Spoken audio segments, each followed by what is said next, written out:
Thank you for being on the go. We are with Marquesa Finch, fintech founder, venture capitalist, and policy author.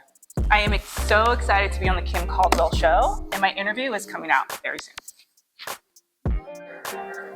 Hi, I'm Marquesa Finch. I am a fintech founder, a venture capitalist, and a California policy author.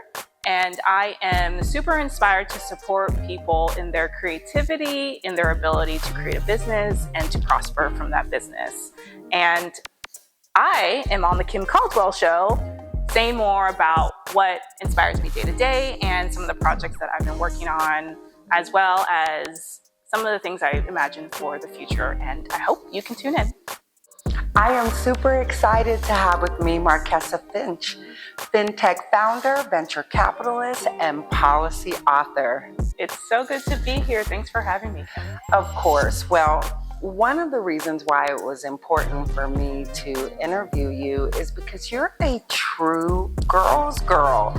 You, Danielle Beerson, Anju, it has always been really important to push the movement forward of uplifting women. Why is that so important to you?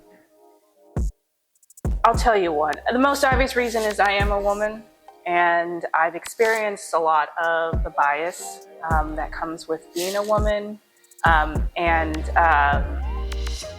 What I've also realized throughout my life and my career is that women have so much to give, yet our potential isn't realized. And I almost feel like it's such a waste of talent to not be able to optimize what women can contribute to society, to humanity, to business. And so I work in different ways to make sure that we are creating systems where it is equitable for women and everyone, really.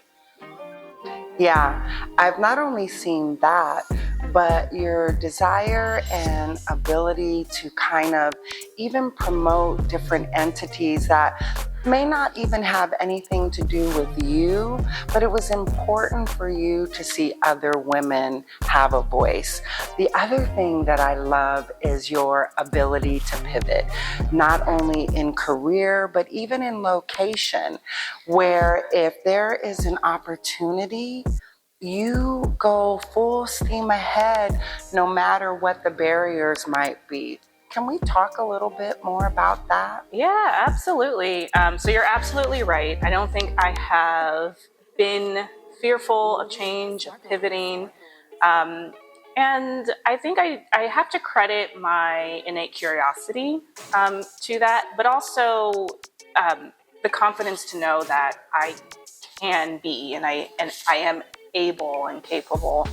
And so that's manifested itself in different ways throughout my life.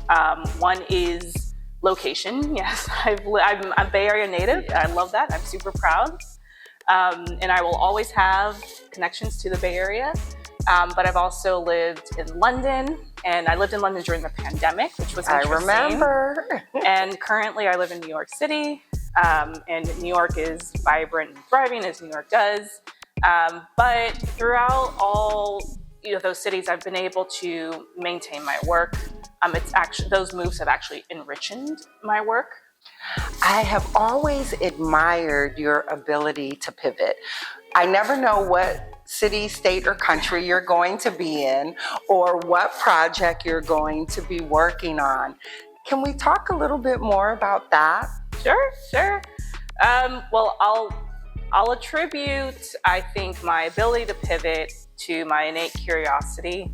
I'll also say that I've always had the confidence to know that I can do it, whatever it might be at the time. And because of that, I've had the honor of being able to experience different places. I've lived in London. I currently live in New York City. The Bay Area will always be home. Always. I'm a Bay girl through and through. But each location has taught me something different about work, life, humanity, how to think about moving our societies forward. And so I'm grateful for those experiences. Professionally as well, I've always sort of taken in new projects, built them. Some have worked, some haven't. But all through that, there's been a theme of wanting everyone to have access to what they would like in this life. And for me, that is specific to entrepreneurship, venture capital, and most recently, wealth building. Each one of those things are important to me because I believe in creation. I believe that creativity should be accessible to everyone, and the commercialization of that creativity should be accessible to everybody. But also that the means or the pathways to finance those endeavors also are accessible. And one of those ways is venture capital. And venture capital, for the most part, has not been equitable to everybody, especially for women and people of color. It's extremely difficult to raise capital. Right now, less than 2% of all venture capital goes to all women-founded teams. And what is incredible, and every time it comes out of my mouth, it pains me, but less than 0.5%. So we're talking about less than 0.5%. It's actually 0.48% of the actual figure goes to all Black-founded teams. And that is a tragedy. We risk not seeing our faces in entrepreneurship in the very, very near future with those statistics. And for me, that is a tragedy not only in who is able to, like I said, commercialize their creativity, but also who's able to build wealth off of their ideas. And then also who's able to participate in the fruit of that labor, meaning products and services are created by companies who are typically backed. Yeah. And we all consume those products and services. You go into Target, every single one of those companies who has a product on the shelf was backed by somebody. And if the founders of those products all look the same, but they don't look like us, that means we're not getting the benefit from the market in the products and services that we use. And somebody else isn't because they're not represented. And so it really is just a disservice to everybody at the end of the day. And that's something I'd like to reverse. We talked once, you talked about equitable wealth building for all. And we talked a little bit about the importance to bringing resources into the inner city for that small business or minority-ran nonprofit. And when we bring those resources in, sometimes some may have not gone to college, or they may not build kind of their businesses the way people think businesses traditionally should be built. How do you overcome kind of those language and education and financial barriers where you're coming and bringing in resources in humility, really giving a service to those that are out there working so hard? Yeah. It's an important topic, and it's an important topic because it stems from a pattern matching methodology that was built around one type of group. And we, and I say we as a collective, because there are those that obviously can see objectively or differently, but we as a collective have bought into that mentality that the center, or I would say the reference base, is what this one group has told us it should be, but it's their reference base. It's not the reference base for everybody else, and reference base is subjective. Everyone has their own reference base, which means there is no one reference base. There is no one. There is no one reference base. And so we see this in venture capital as well. Again, more pattern matching around what a quality founder should be like. And they're usually male, they're usually Caucasian, and they usually came from one of 3 Ivy League schools. But we know that creativity is everywhere. And so are you saying that maybe some of the powers that be in our Black and brown community are actually pattern matching to possibly a white male, and that's why maybe they can't go into some of these spaces and be able to truly see the trailblazers that are on the front line doing the work, and then service and support in that way? I think in some cases, we can be victims of the conditioning of that pattern matching. Wow. Absolutely. That is very possible, and I do see it. So how do we overcome that, and how in kind of, in your world are you working to help support equitable wealth for all? I do it currently. And I say currently because new projects come in and out all the time. I know. But currently I do it through 3 pillars. The first pillar is through a fintech startup that I founded called Purium. We are an equity crowdfunding portal that allows communities to back their own founders. And it is essentially creating a venture capital system outside the current one. And so you're able to then navigate, eliminate bias, eliminate barriers that this very closed, insular, gate-kept system has created for decades. That's what Purium does. So anyone, regardless of accreditation status, can back a founder at a price point that works for them. And a founder can raise a round anywhere from $100,000 to $75 million through the crowd. And so that's a very new concept for the US, and it's a very promising one, one that I think answers a lot of the questions I've been seeking in my own professional career around bias.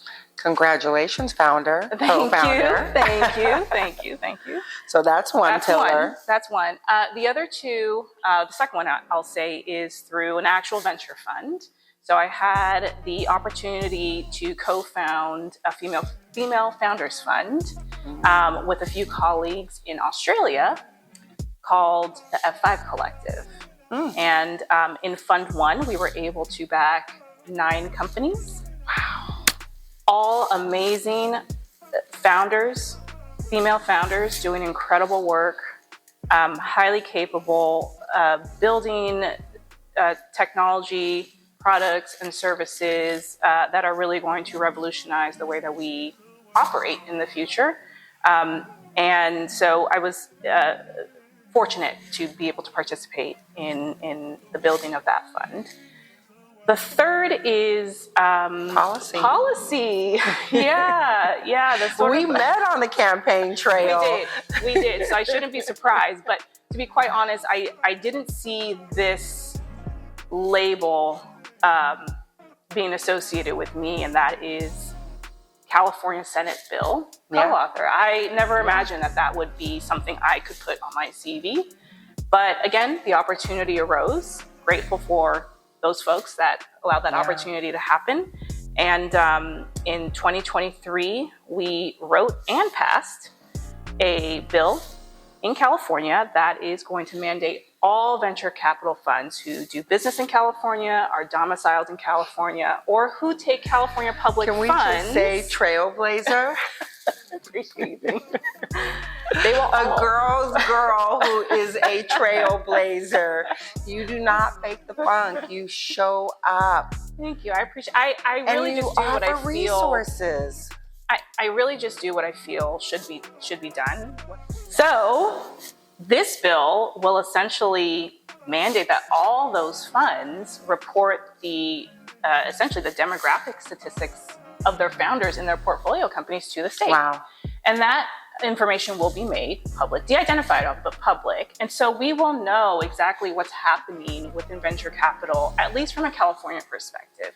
Now, the third part of that bill, whoever takes California funds, is super important because it expands, it casts a wider net around the funds that need to report.